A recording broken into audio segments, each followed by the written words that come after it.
Now, I want to ask you a question before you start. Is this the Zygon audience or the human audience? Yeah, right.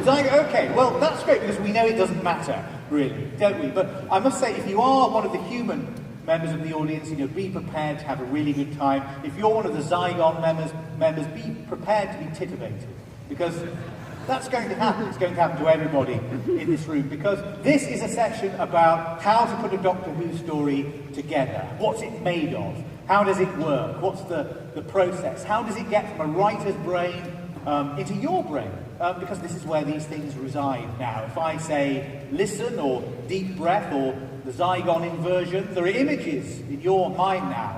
If I say face the Raven, there's nothing there yet, is there? But there will be in only a couple of weeks' time. We might find out a little bit about what's to come in this session too, because we're going to be talking to Sarah Dollard, who is the author of that episode. We've also got Peter Harness, the author of the Zygon episodes that we've seen recently, and we have the showrunner Stephen Moffat too. All on this couch very, very soon, when we've seen a little bit of their work.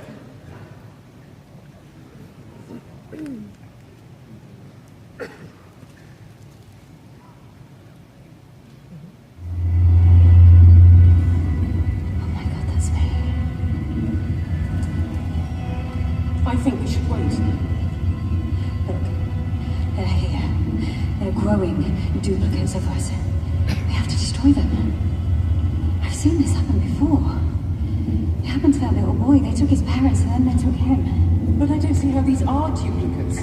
That's not how Zygons work. They don't grow duplicates. They kidnapped the original. So these...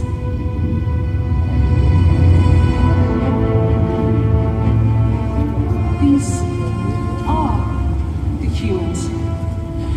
Retreat.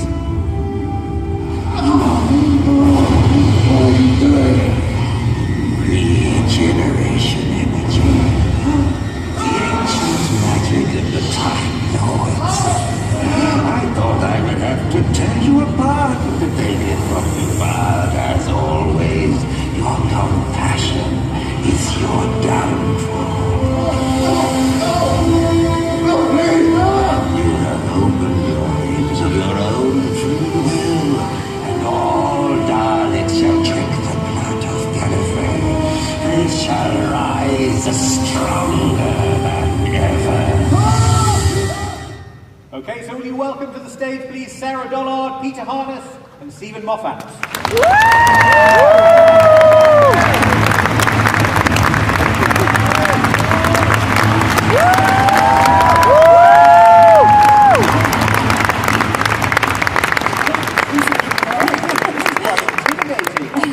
Are they working? Can you just retune them? They're on the right setting? They work just as well as Okay, Sarah, I think we should start with you, because your episode is a couple of weeks ahead of us. A week? A week ahead of us, yes, count those days. Yeah. So what's your relationship with Doctor Who?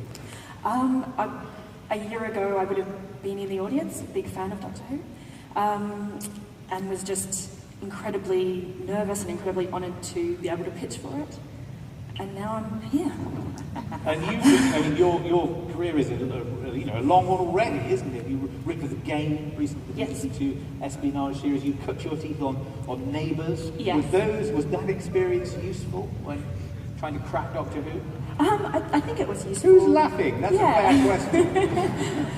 I think it was useful in that it... One person got that. It's an incredibly long-running show, and it has a really devoted fan base who are very quick to correct you if you get anything wrong about the history of the show. So I think that there are some... But does anything prepare you for the kind of events that you're allowed to depict within the world of Doctor Who, which are rather rare, aren't they? They don't happen on Ramsay Street, or not when I've ever seen them. As far as we know, there are no aliens on Ramsay Street. Yeah. Well, no, of course not. The scope for imagination is incredibly different. But when it comes down to it, it's about human relationships. Even when you're talking about all sorts of different aliens on all sorts of different planets, it's about people caring about each other or making sacrifices, and all drama boils down to that. Now, Peter, are you the kind of writer who's been steeped in Doctor Who from an early age as well? Yes, yes. I mean, I think Doctor Who is why I became a writer. You know, I've loved Doctor Who for as long as I can remember. I think some of my earliest memories are of Doctor Who. So, yes. So how has the Doctor Who that you have written, the Zygon two-parter and Kill the Moon, how is that shaped by that childhood experience of falling in love with it? Oh, God, I don't know. It's weird writing Doctor Who because I think most of us have a very long history with it and a deep love of it, and you've got to kind of honour that, but not be too cowed by it, not be too serious about it. And I think if you've followed Doctor Who for a long time, you've followed it through a lot of changes, and you've seen that it's a varied show that thrives on being different every week. So I think at least that's what I try to do. I try to do something different. And do you find that having, knowing the world of Doctor Who and the structures of it, does that influence your other writing as well? Because one really big thing that you've had on TV recently was the adaptation of Jonathan Strange and Mr. Norrell, which has its own universe in the way that Doctor Who does too. I don't know. No, I think I just kind of approach every project in the same way, but they've all got their individual challenges and their individual worlds. But I suppose it's the same process, you know.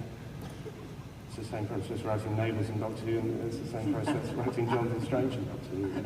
Well, we're going to find out about the nitty-gritty of it all in a moment. But Stephen, I think we need an explanation from you about what your role in this is. Head writer and executive producer. What on earth is it that you do?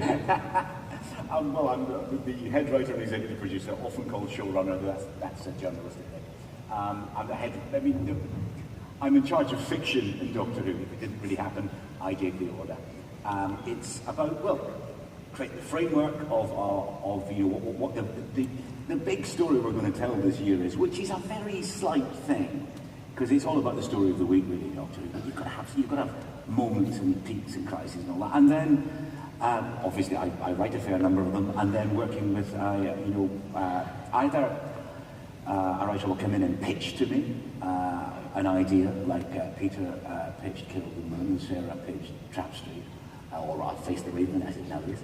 I should remember that kind of thing. And then we work on the idea, we develop a script, we link it to the continuity of the other episodes and all that. I mean, all this sounds dreary and is sort of, isn't the point. Where Doctor Who happens is in the individual houses of the various writers. There is no bigger creative leap made on Doctor Who than the leap from nothing at all to a detailed description of the finished product called a script. That's where Doctor Who happens. It is the biggest, I know I'm picking our jobs up, but it's the biggest, most insurmountable job on Doctor Who is getting good scripts. Everyone would agree with that. It's hellishly hard. So it's down to these guys. It's down to the writers. So much in Doctor Who. So what is it that you start with at the very, very beginning of the process when you're going in perhaps to tell whoever it is your bosses are what this next series is? Well, I've just been in to the BBC to sort of I'm upsetting someone. To pitch the next series. In effect, not because I have to pitch the next series, because I'd like to say it out loud. I'd like to say it out loud and see if anyone nods or smiles. So I've just been in talking about, what we're going to do with the new companion, what the general shape of the series and where the Doctor will be, what kind of stories we're going to tell and where we're going to slot them. All this will change, but it gives us an impression. I never write it down because I didn't my first year. I didn't write the season Bible down, as it were. I just had it as an oral tradition in my head. I could do all of season 5. I could probably still do season 5 off the top of my head, story after story. And I decided that was a better way of storing the information. It was in my head. It sent more flex. And when I write something down, I feel as though I'm committed to it. You can't leave it on the train. Yeah, that's true. Yeah, and I do leave things on the train all the time. It's just,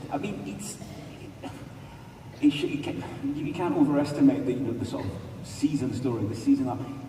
It's very slight. It sometimes seems more important than it is because we make all sorts of portentous remarks or there's big cliffhangers. It's all about the story of the week, Doctor.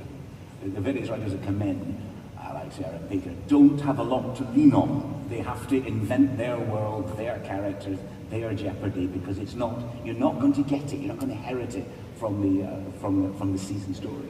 Is that you know, the police box door is open and you're somewhere else doing something else. So Sarah, these stories get onto the screen in a variety of ways. Sometimes they're ideas that Stephen hands over in some brief form to a writer, but in your case that wasn't like that then. You came together. No. Yes, I came in with a really simple idea. There's a thing called a trap street in the real world, where when somebody creates a map, a cartographer draws a map, if they don't want anybody else to steal their map, they put a fake street somewhere in the city and give it a made-up name. And if that fake street shows up in somebody else's map, they know that their intellectual property, their map, has been stolen. They're called trap streets because you want to trap the person who's stealing your map. And so I came in and spoke to Lindsay, the script executive, before I even got to meet Stephen, and just said, what if trap streets are